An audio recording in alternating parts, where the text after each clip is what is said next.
How about that? Oh, it's the same shot as episode 1. Wüssten, wie die Dinge enden, wohin uns unsere Reise führt. Who is this?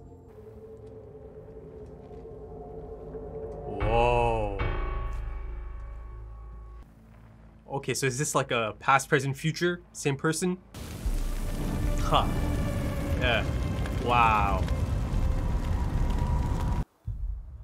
Ha! Yes! The titles are back.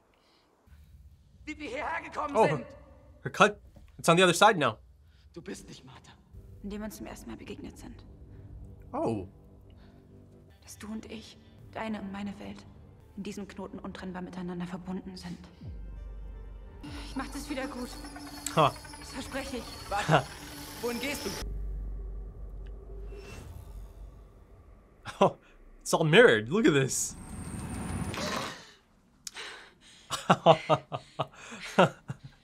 Yep. Just like episode 1. Oh, Mikkel.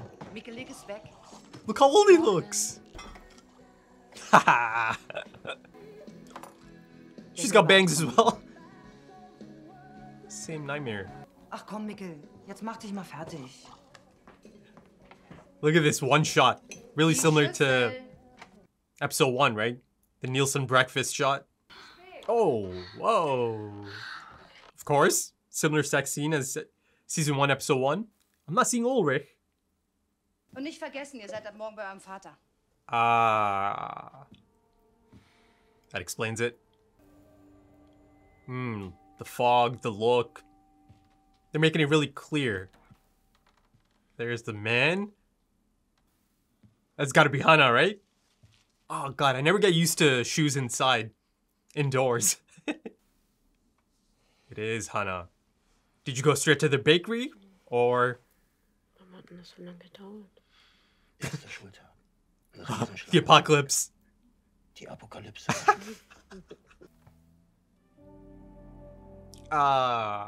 Ich liebe dich. Is he gonna say it this time? In this world? Schön bist du. Oh. Come on, man. Even this time he couldn't say it. Who is that baby going to end up being? If that even matters. Perhaps it doesn't even matter, but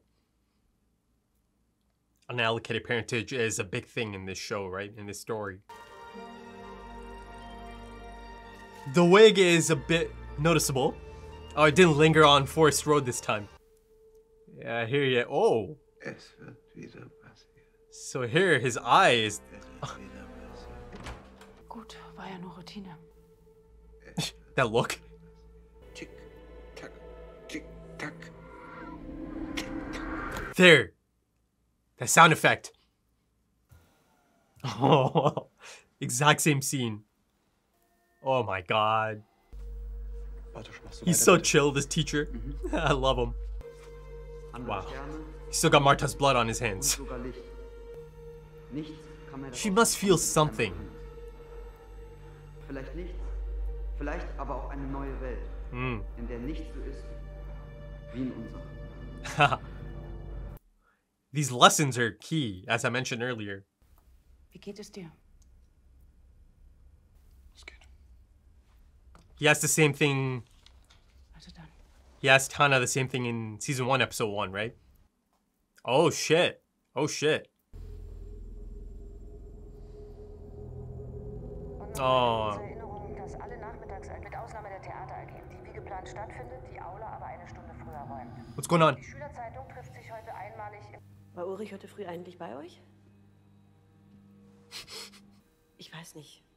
Oh, she's fishing. She's fishing. Irgendwas für die Schule, für die Kinder.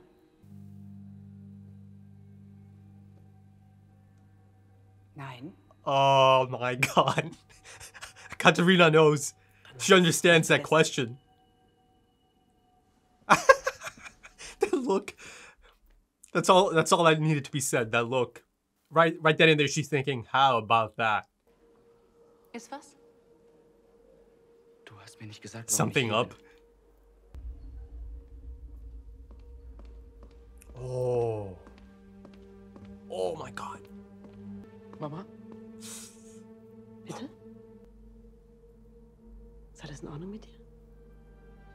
Yeah, he hasn't seen her in so long. You know, earlier it felt like Hana was feeling something. Even now, it kind of felt like she had a moment. Oh, shit. It's Charlotte. Or Charlotte. Yeah, blonde hair, right? It is. Oh. Oh, shit. Oh, shit. That's Von da right, an bro. wusste ich, dass sich nichts ändert. Dass alles bleibt. That look. In mancher Nacht zieht er daran. Huh. Dann schrecke ich aus meinem Schlaf und ich weiß, dass nichts vergeht. Dass alles bleibt. A loose thread in time, right?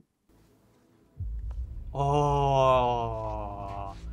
I love how there's these little changes here. So does that mean... I mean, I don't even know if Ellie exists. Unless Ellie does exist and she's the one who speaks here. Yeah, you know, that shot of Ulrich, it's kind of stuck in my mind right now. Almost as if he's thinking to himself at that point. You know, why do I keep doing this?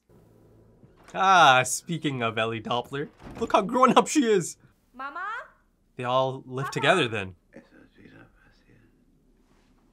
Oh, she just spoke. Yeah. Yeah.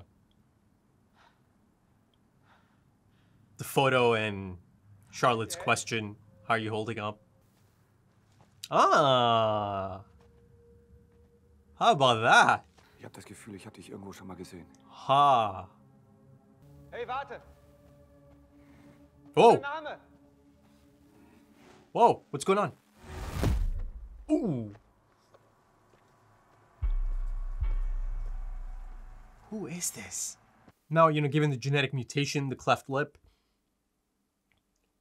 it's, I mean, clearly it's someone's... Oh, the mansion.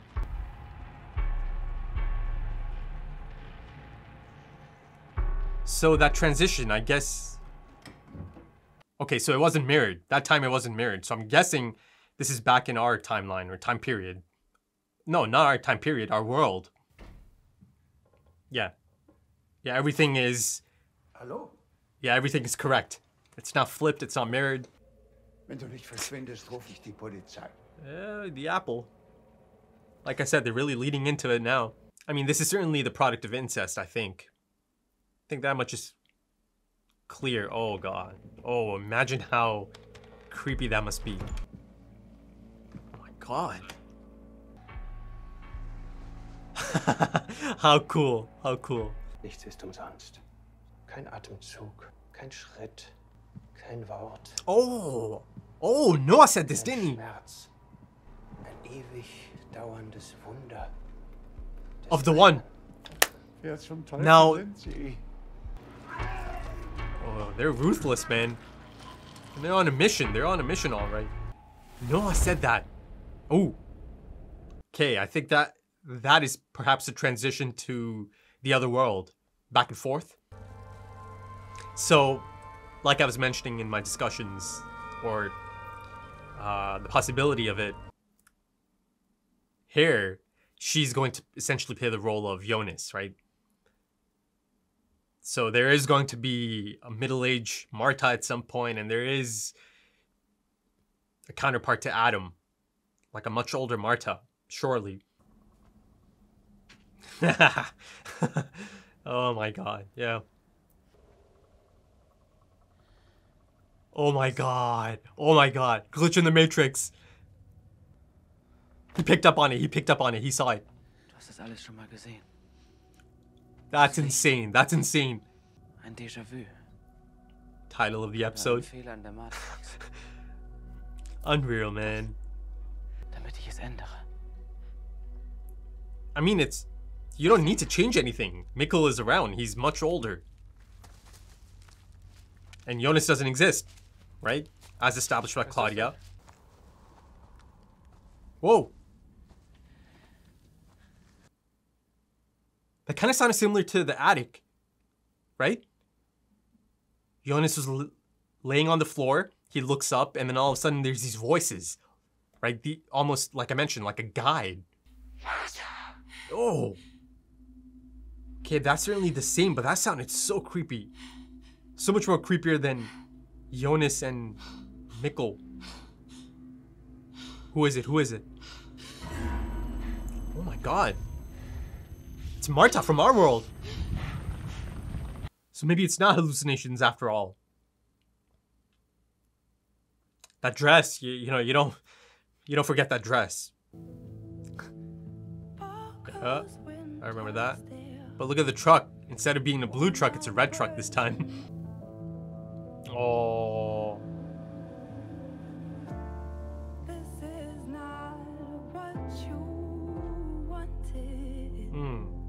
Interesting. Kind of similar. Oh. Wow. Oh my god, that is so creepy. Ich habe lange auf diesen Moment gewartet. It's not Claudia. To come back. Wer sind Sie? Mikkel. Ist nicht zurückgereist. Meaning he doesn't exist here. Vater. Und du wirst in dieser Welt nie geboren. Oh my god, that's gotta be Marta then. Welt ohne dich. Claudia did tell him. Ist das nicht das, was du wolltest? Und trotzdem ist diese Welt zu dem gleichen Schicksal verdammt wie deine. It is Marta, right? Wegen dir. Und wegen mir. It is Marta. Adam's counterpart, Marta. You know, in the opening, they showed a scar, a fresh scar. So that must have been young Marta. Whoa!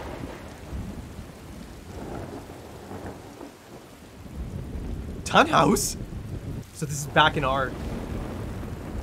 Yep, okay. So Scar is on the other side again. So this is back... Oh,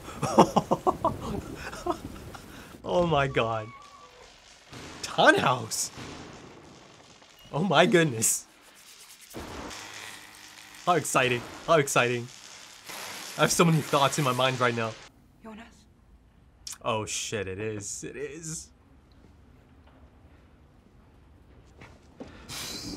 Looking sharp. That's the same reaction our Jonas had at the season 2 finale, right? Seeing her. This right here should confirm it, right? Wow.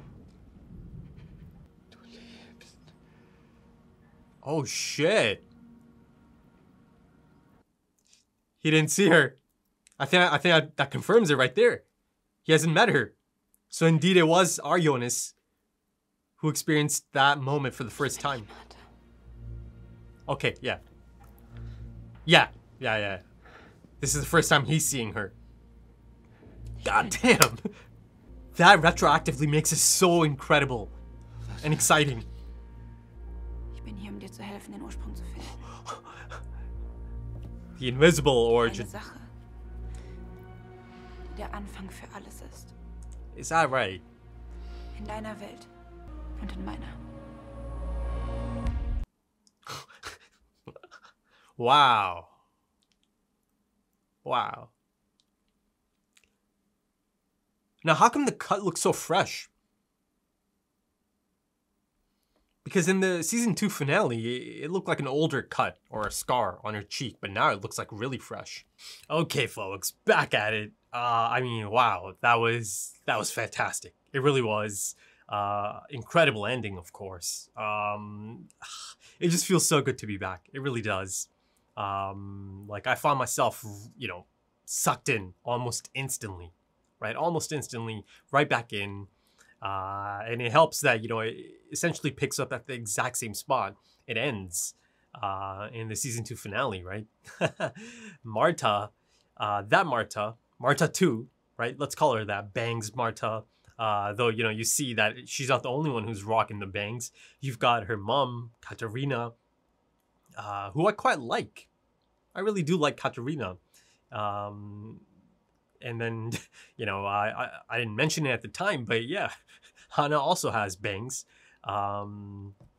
So that's interesting. Now, you know, a lot of these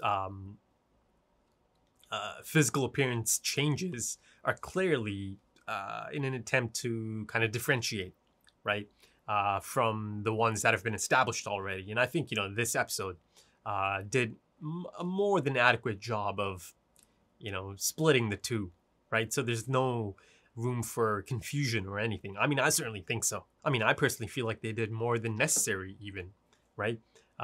Because, you know, if somehow you miss the whole mirror thing that's going on, right? Everything is mirrored, right? And even the dates are mirrored, right? Quite unmissable, and quite noticeable, really, the whole mirror effect, right? Everything being flipped, essentially.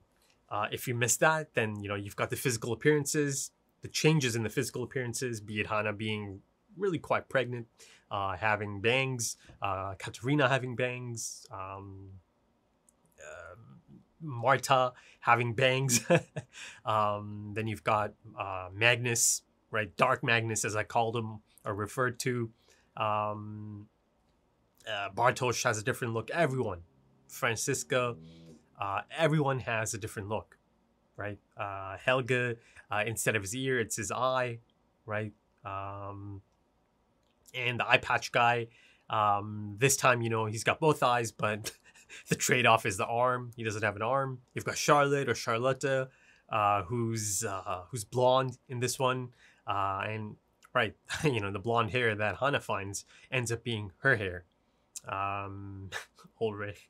Ulrich looks a little bit older, right? I mean, that's just natural progression, right? Aging. And, you know, speaking of natural progression and puberty, the actor who plays Mikkel, yeah, he's grown up quite a bit. Also, you know, the actress playing Ellie, Elizabeth Doppler, yeah, she's grown up as well, right? So, you know, these are things that are out of anyone's control, right? The aging process, the actual real life aging process. So, you know, the best thing you can do is kind of somehow bring that into your script or your story. You know, here, Mikkel doesn't go missing, right? And of course, for that reason, Jonas doesn't exist, right? And you see that Mikkel is quite a bit older. And, you know, other than that, other than the beginning and the mention of him having these nightmares, and, you know, I believe these nightmares are essentially, yes, to them, they might feel like dreams, but, you know, clearly it's like a leak through, right? They're kind of having the same thoughts, or they're thinking of their alternative self, I think, right? Marta's having these dreams. Mikkel's having these dreams. I mean, it's adequately titled, right? The episode is perfectly titled. Of course, you have Alexander Tiedemann, you have Peter Doppler. Both of them are kind of rocking different styles as well. You know, Peter Doppler is clean shaven because he is a minister. He's essentially the Noah, right? Though I doubt he's actually partaking in the activities that Noah was a part of, right? Who knows? Maybe. I don't know. You know, he's another one who kind of had an interesting experience, right? Seeing Jonas. You know, Deja-vu for him as well. You know, he felt like he's seen this individual somewhere before, that he knows him somehow, right? So, you know, I'll come back to that aspect. But yeah, you know, Alexander Tiedemann, he's rocking a beard, nicely trimmed beard. And then, of course, there's other changes, right? Be it stuff like Ellie Doppler speaking, right? And instead you have Franziska Doppler, who is deaf. You have Charlotte Doppler, who's the unfaithful one, right? Again, that's flipped. Though, of course, I've only seen Peter Doppler just this once in this first episode. But yeah, let's see how things play out for Peter Doppler, the minister, a good man, perhaps. And then you have Alexander Tiedemann and Charlotte kind of doubling that conversation Hana and Alexander have in season 1, episode 1, right? At that point, it's Alexander who kind of notices Hana's demeanor, and, you know, kind of out of courtesy, he asks her about how she's holding up, right? That right there, to me, almost immediately kind of gave me the answer. You know, instead of Hana losing Mikkel or Michael, her husband, here it was clear that it's going to be Alexander, who's already lost Regina, and Charlotte, again, out of courtesy, you know, kind of wanted to know how he's holding up. Perhaps that also explains Bartosz and his demeanor in this as well. And of course, you know, he's the one who has the dead parent in this situation in the forest as the conversation is going on about, you know, the apocalypse being right around the corner, right? Of course, you know, no one believes it, especially Magnus, who's quite outspoken. You know, I felt like some of these looks, the changes in these looks really felt quite natural, and some of them really kind of stuck out a bit more than the others, you know, be it Marta's wig, right? You know, at points it's quite noticeable, especially, you know, as she's on the bike and it's kind of flying back and you can see the forehead line, right? The line of the wig kind of attaching to her head.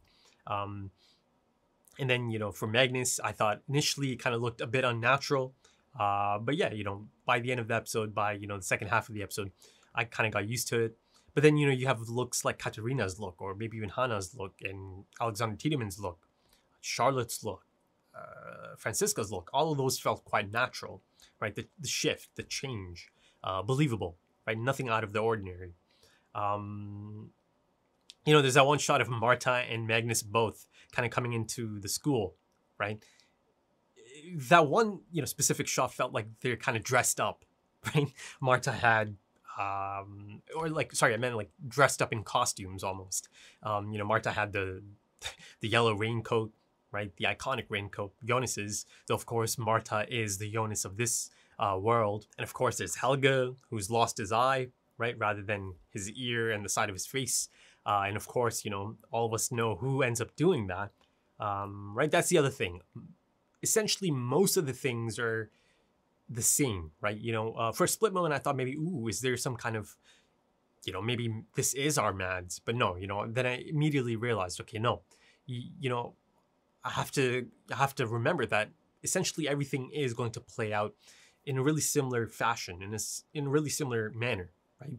Other than a few deviations. So yeah, but no Claudia, right? In season 1, even though that happens around the time things are going down in episode 1, right? Mikkel going missing, and then of course Peter Doppler, who's already down there, right? Sees Mads Nielsen drop through that portal, right? And then of course he calls up Tronta Nielsen, and then Claudia shows up. Though of course, you know, maybe it'll continue into the next episode and Claudia does show up. I don't know, man. That feels a bit unlikely given that it's full of people. It's full of people, and you know, it's essentially someone who looks quite crazy just showing up there. I don't know. So I'm pretty sure she's not going to show up there. But, you know, speaking of Claudia, you know, here Regina Tiedemann has already passed on. Holy shit. You know, holy shit. Speaking of Claudia, right? She knew about this place, right? Us, the audience, knew that this existed, right? There's that bombshell moment in season 2, episode 6, right? She told Jonas. She told him about this place. And then, of course, you have older Marta. You have older Marta who shows up right at the end because she knew, right? You know, she's essentially Adam's counterpart here. So, you know, it remains to be seen. But, you know, is she really similar to Adam in that sense? Let's see. You know, there appears to be the possibility here that, you know, she is lying to Jonas already, that he's already being manipulated, that even perhaps young Marta, the one that's got the scar, the one that showed up to rescue Jonas and now showed up in 1888, right? So yeah, you know, I ended up being on the right track. They had to go further back, right? So they could age up essentially by the time it hits the 20s. Now, you know, I'll come back to Claudia and Marta, older Marta, Eve, essentially, right? They haven't confirmed it just yet, but, you know, I'm going to go ahead and assume that she is going to, you know, refer to herself as Eve. You know, Jonas did kind of figure it out and he called her Marta, but she didn't reply. Of course, much like Adam or the stranger or Jonas, she also has a scar that's been around for some time, clearly, right? And I see it in the opening. I mean, the opening is full of a lot of things, right? A lot of things. I think I personally noticed a lot of things that are probably going to be shown a bit later on in the show, or sorry, not the show, the final season. You know, things like that scar, a fresh scar. And yeah, that's clearly Marta who has that scar, you know, down the eye on her cheek. And I'm not speaking of the small scar. I'm talking about, you know, the scar old Marta had. And of course, that was one of the other noticeable things, right? About the whole flipping situation that's going on here, the mirror effect. The scar is switching anytime they show us Marta, Marta 2, the one that is time traveling.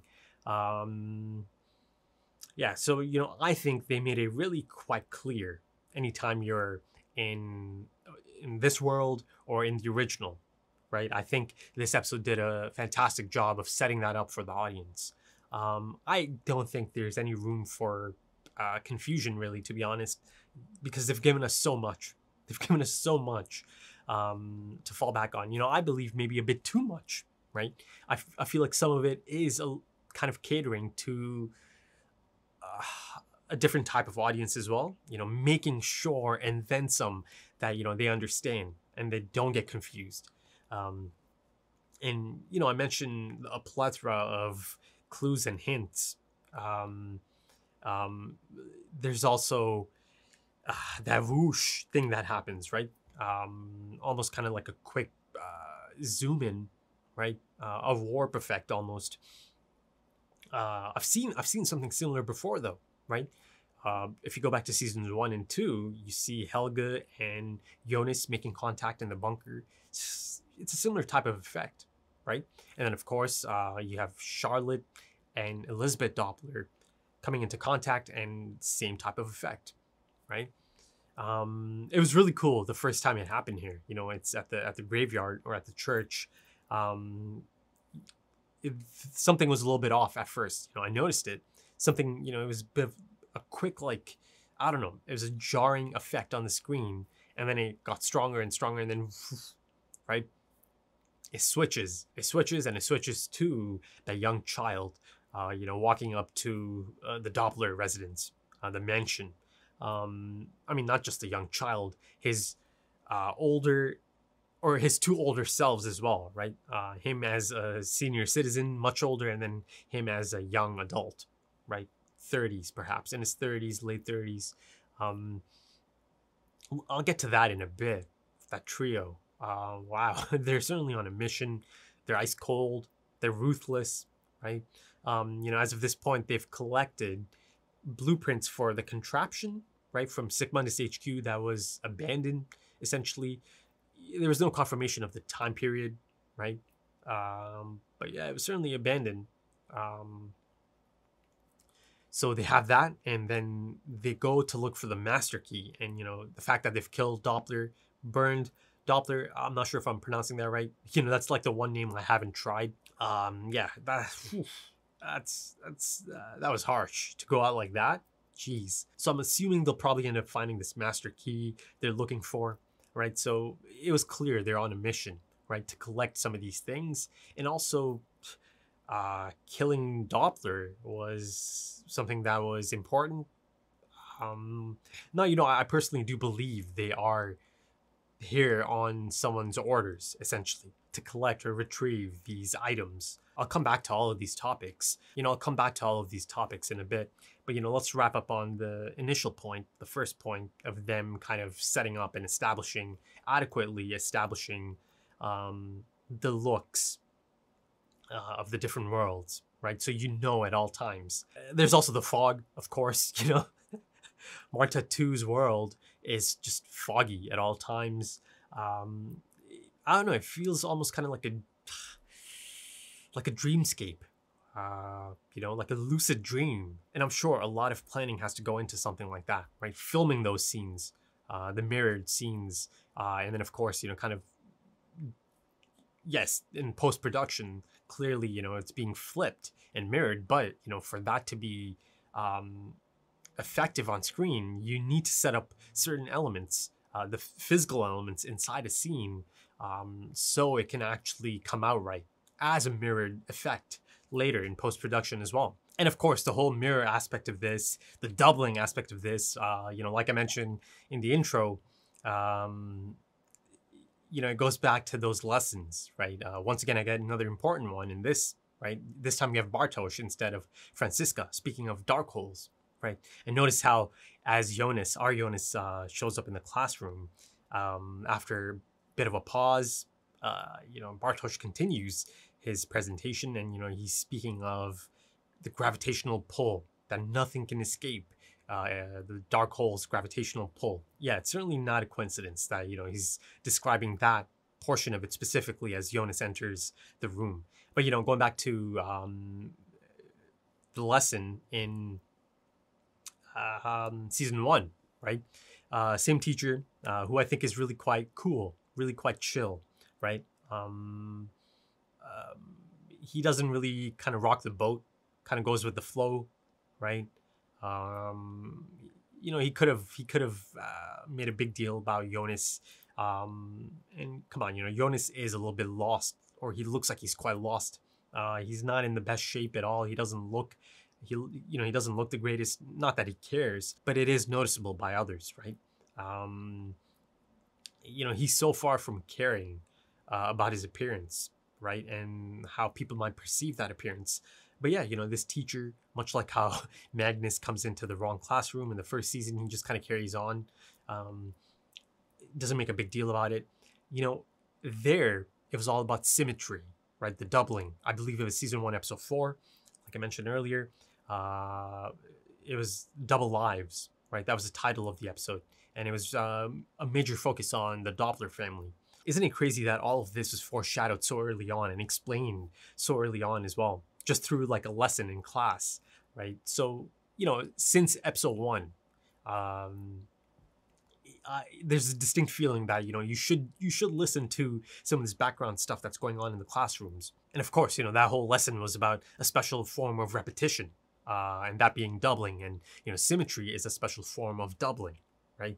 And how it kind of branches off into opposite directions, and it begins, right, at an invisible central axis, imaginary point, essentially.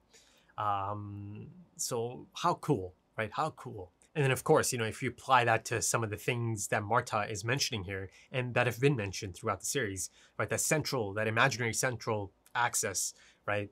That could be this origin they keep speaking of. And Marta brings it up as well right at the end in a jaw-dropping moment, right? I'll get to that.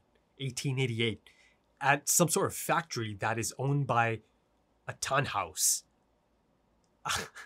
Incredible, right? Not just owned by Tannhaus, but you see that whoever this ancestor is of H.G. Tannhaus, clearly they've recruited or allowed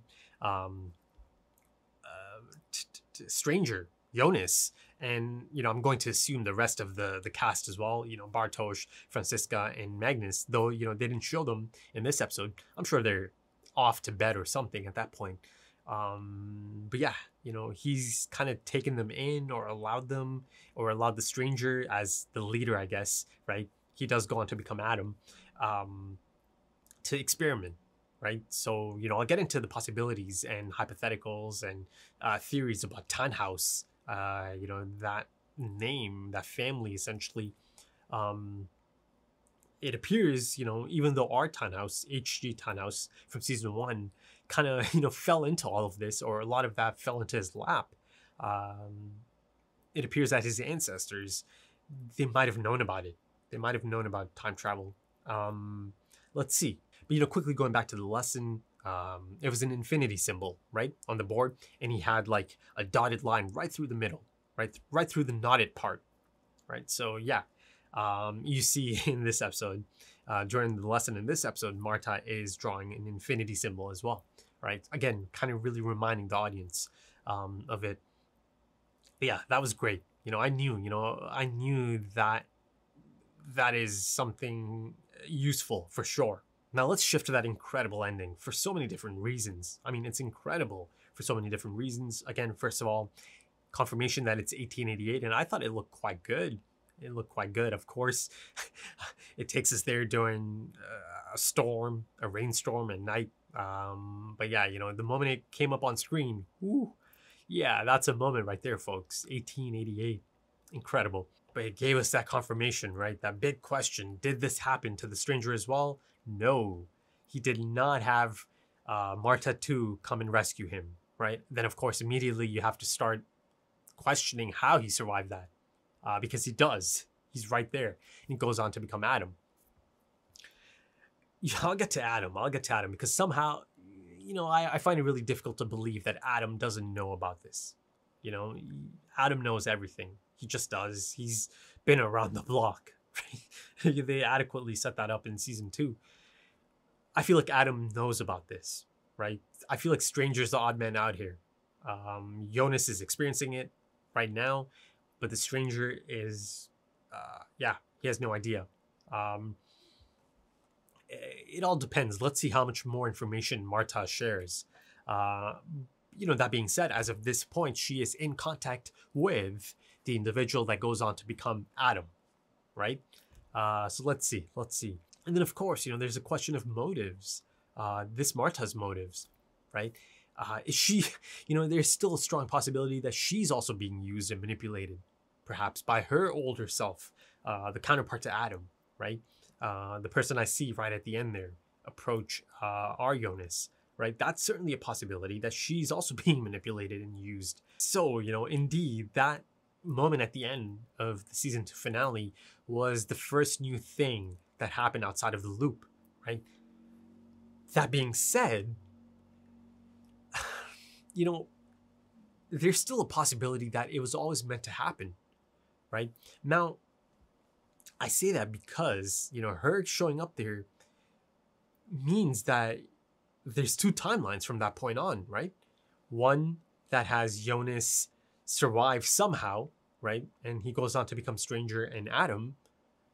And then the other is her taking our Jonas to the other world, right? So 2 timelines. And then, you know, this kind of takes me to something older Marta told our Jonas at the end, right? The way she was kind of speaking, it felt like she was expecting this, right? She was always expecting this, or this is always meant to happen, right? That, you know, it really felt like that. I mean, she straight up said it too, right? So yeah, to me, it's starting to feel like even if it is one of the first new things that's happened, right? The loop being broken, you know, it kind of created a different timeline as well, right? So there's 2 Jonases. One that goes on to become Stranger and Adam, and then our Jonas, right? So then him going there, right? Marta coming for him, perhaps that kind of continues or begins another loop, right? So maybe there's 2 loops. Then of course there's also the likely possibility of Marta, older Marta, already kind of using and manipulating our Jonas, right? Making him think this was always meant to happen. That's certainly a possibility, right? I you know, at this point, I don't know enough about older Marta and if she is similar to Adam, right? In her goals and her disposition. But yeah, you know, I'm really quite excited about the continuation of this. You know, Marta showing up in 1888. And of course, you know, I'm really incredibly excited to learn more about that, right? I mean, you know, this showed us the stranger's emotional reaction, right, as expected. And that was immediately the confirmation that I needed, right? That this is the first time he's seeing it, right? Or not it. He's the first time he's seeing this Marta, right? Initially, he thought she survived somehow. But no. So it'll be interesting to see Magnus's reaction to her, right? I'm sure he'll think the same thing, unless, of course, the stranger kind of, you know, tells him, kind of preps him. Listen, you know, this looks like Marta, like our Marta, but it's not, right? Then, of course, there's Bartosz. His reaction should be quite interesting. Franziska and Marta didn't really have much of a thing. But yeah, wow. That plot point is going to be incredible. It feels so exciting. And it'll be it's really quite exciting to think about the things she might tell these people, be it the stranger, Magnus, Bartosz, Franziska, the information she might share, right? Or might not share. As of this point, her intentions, yes, they felt sincere as she's addressing our Jonas, right? They certainly did. Even here, maybe there was, it kind of felt sincere as she's addressing the stranger, an emotional stranger. But I don't know, man. Let's see. It all depends on who sent her, right? As of this point, I think I think the best thing is to just assume it is older Marta, right? That might have sent her, or, you know, I spoke of Claudia earlier. What if it's Claudia 2? That's a part of this as well, because of course Claudia 2, she's going to play a role in all of this, right? Claudia is brilliant, right? And she's going to be brilliant in that world as well. So her role in all of this is really quite exciting as well, right? The thought of her role in all of this, and I'm really quite excited to see her again, our Claudia and Claudia 2 as well. But then of course, you know, our Claudia's already been there. So, wow. Jesus, that's going to be just incredible. There's only 7 episodes though, right? That tells me that they're going to move quick and they're going to pack in a lot in these next 7 episodes. Let's shift the focus to Arionis. Yeah, man, he cannot catch a break. He simply can't. And, you know, like I mentioned, it appears that there is a possibility he's already being manipulated and used once again, but this time perhaps by older Marta rather than Adam, his older self. It's tough, man. It's tough, especially him coming across Hannah, right? Because it's been a long time since Arionis has seen his mother. Yeah, a long time. So, you know, and, you know, before I go any further, his acting, Louis Hoffman's acting, it's on point. It is fantastic in this, right? It really is. You know, I've become a big fan of him, you know, throughout these 3 seasons. Really quite excited to look into the rest of his career and follow the rest of his career as well. And, you know, of course, that goes for many of the other actors in this show as well, of course. You know, the actor playing the stranger is going to be in 1899, right? And he seems to have a prominent role. So that's quite exciting. I believe it's Andreas, right? You know, that's one of the things I've been doing for a long time. You know, anytime I kind of fall in love with a film or a show or a game or anything, right? That requires the talents of some of these actors, I always kind of follow their path from that point on and try to watch as much as I can of their past performances as well, right? Now, again, I'm not sure how many of these actors have, you know, big careers before this and, you know, perhaps after this as well. But I'll certainly, you know, keep up with as many as possible. I mean, I certainly hope some of these younger actors get to make many more appearances in different projects down the line. Or at this moment in time as well. You know, I haven't been able to kind of IMDb any of them. But yeah, I'll be doing that in 7 episodes time, right? Really doing a lot of research into the making of the show, the writing process, if that's out there. God damn it, man, they really need to put out a Blu-ray, right? Behind the scenes and the making of commentaries, all that. Come on, Netflix, get on that shit. It's all about demand though, right? It is quite niche. But going back to Arionis, he always makes it back home, doesn't he? I love that aspect of this. You know, of course, every time he shows up, the situation is so different, right? So different, but you know, somehow he always shows up back home. Usually it's quite a heartbreaking return for him. You know, a cool possibility I could kind of think of, like a what if situation or a theory, I guess. You know, I don't think it would be surprising if that location, the location of that house, if that was really important, you know, years ago, perhaps decades, centuries ago, from the looks of it, that it might be a really important location, right? It's possible.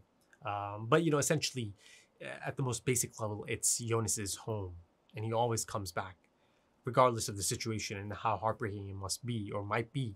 And, you know, there's a really touching moment, heartbreaking moment and a touching moment as he goes to the attic, right? He sees Mikkel. And then, of course, you know, there's a bit of a sad moment as he kind of looks up at that beam that in another life, essentially, he hangs himself from, right? Mikkel, that is. And, you know, geez, Mikkel is sleeping in that attic, right? So he's having those nightmares, right? Again, I kind of touched up on this earlier in the review or the discussion, but clearly, you know, it's more than just nightmares. Of course, they have no context, but, you know, him being there, he's clearly dreaming about his other self, his alternative self, hanging himself, and a lot of the things and the feelings that Michael had in that attic, right? His art room, essentially, his space. And that kind of leads me to Nietzsche, right? Nietzsche's eternal recurrence. You know, they bring that up in season 1. And, you know, one of the talking points of that is the fact that eventually, you know, people come to realize that, you know, they've kind of experienced the same fate before, over and over, right? And I feel like some of these deja vu moments are that. And then, of course, you know, there's moments like Ulrich in that evidence room, right after Charlotte departs. I thought it was a really distinct look on his face. You know, to me, it felt like he was kind of frustrated and really thinking to himself and, you know, questioning himself and, you know, why he keeps doing this over and over, right? You know, and that's the thing I was mentioning about Nietzsche's eternal recurrence. You know, people coming to understand and realize that they've suffered the same fate before, over and over. I mean, before I go any further, you know, I'm not giving Ulrich a pass. I just felt like it was noticeable, you know, his demeanor, the look on his face, deep in thought. Because, you know, here, you could argue that the things he's doing here, you know, the cheating that's going on here, is much worse than in season 1, right? He's cheating on his pregnant wife, right? After already breaking up or, you know, separating from his initial wife, right? Katerina. He simply cannot escape it. It's just in his nature. You know, it just is. Much like many other things are in other characters' natures, right? You know, human nature is cyclical. Or, you know, specifically in this case, the nature of these characters is cyclical. Let's shift to that moment in the forest, right? Minus Jonas and Mikkel. But this time, you know, the centerpiece is Marta, right? Who is essentially the Jonas of this world. So, you know, our Jonas in season 1, episode 1 sees his own father, right? Drenched in the black goo, right? Drenched in time, essentially. Covered in time. You know, for the longest time, it felt like it's just hallucination, right? And of course, you know, the stranger also sees him, right? Drenched in that substance. In the tunnel, right? In the cave as well, in the season 1 finale. Now you have Marta seeing our Marta, right? That dress, yeah, it's the same dress she had on during her parents' anniversary, right? During season 2, episode 6. And it's the same dress that's been described by characters like Bartosz in less than fortunate situations as well, right? I mean, it's definitely our Marta that's appearing to her. You know, now I'm not saying that she's somehow projecting into this world, but, you know, I think it's more than just hallucinations. Now, you know, let's kind of shift to the new character that's introduced in the beginning of the episode in the cold open. It's a magnificent cold open.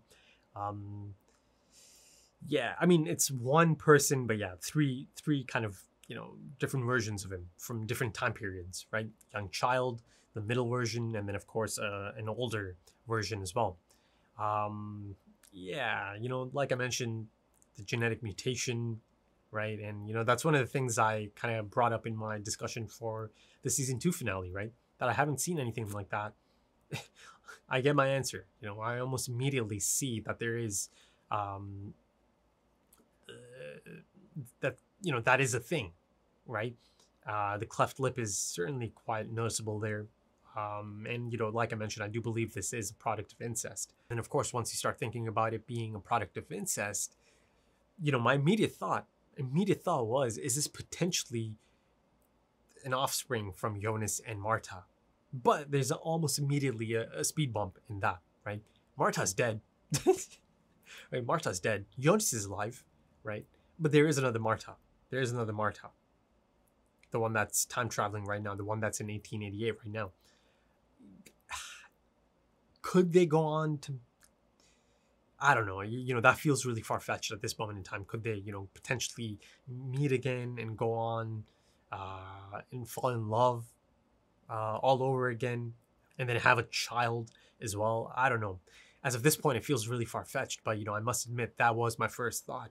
Could this be Marta and Jonas's child or son? I mean, the feeling I'm getting here is it's someone major, right? It's certainly someone major to the story, to introduce this character this late on in the game, in the story. Beyond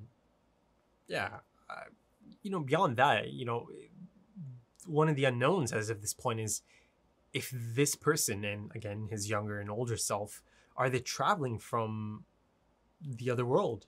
Because I haven't seen them before. There's no sign of them in season 1 and 2. Do they originate from this world?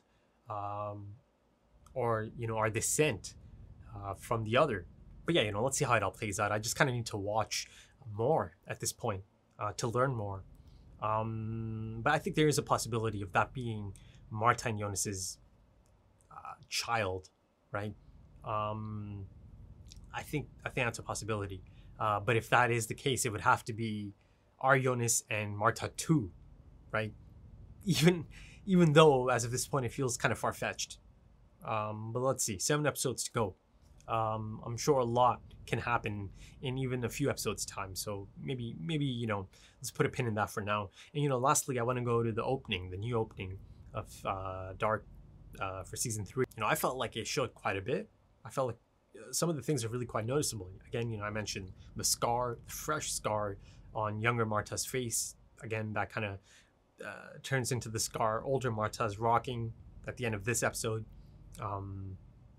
They showed our Marta in that dress, covered, drenched in the goo, covered in time, essentially, right? They showed someone's body being dragged on sand. Might have been the lake, because I saw the pendant, St. Christopher, right? Patron saint of travelers. There was a newborn child at one point. Again, they're really leaning into the Adam and Eve imagery. The forbidden fruit, the apple, makes a few appearances in this episode, again in the opening as well. So that's another reason I'm kind of leaning towards this potentially being their offspring. And then I believe I also saw older Claudia. That hair is really quite unmissable, isn't it? I'm sure I'm forgetting some things already, but I'll be watching this 7 more times at least, the opening, maybe even more than that, because I have to edit the episodes as well. So there's a lot of noticeable things in these openings. I know a lot of people say, oh, there's no spoilers. Sometimes there are spoilers. There's scenes that are quite noticeable in these openings, I think at least. But lastly, before I sign off, the technical side of things, wow. Again, photography continues to be amazing, right? The score, I love the new arrangements of really familiar score that I've come to love from seasons 1 and 2. The acting, some great acting on display, like I mentioned earlier. I mean, that's a given at this point. It was so clear since day one that on a technical level, this is one of the best that's around, right? From a production standpoint, it's like top tier stuff. It really is. The filmmaking on display is always so impressive. But yeah, I think that's about it for this one, folks. It's really quite great to be back. It's an incredible feeling to be back, really.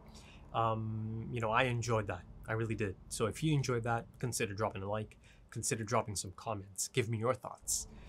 If you're interested in full length for this one, or perhaps any of the other Dark episodes, again, it is a timer-based full length. But if you're interested in that, or maybe even early access, consider checking out the Patreon page. And the link for that is in the description, in the pinned comment. Also, I'm on social media, Twitter specifically, if you're into that. But yeah, thank you for joining me for this one, and I hope to see you again soon for the next one. Episode 2, really quite excited. Until then, take it easy.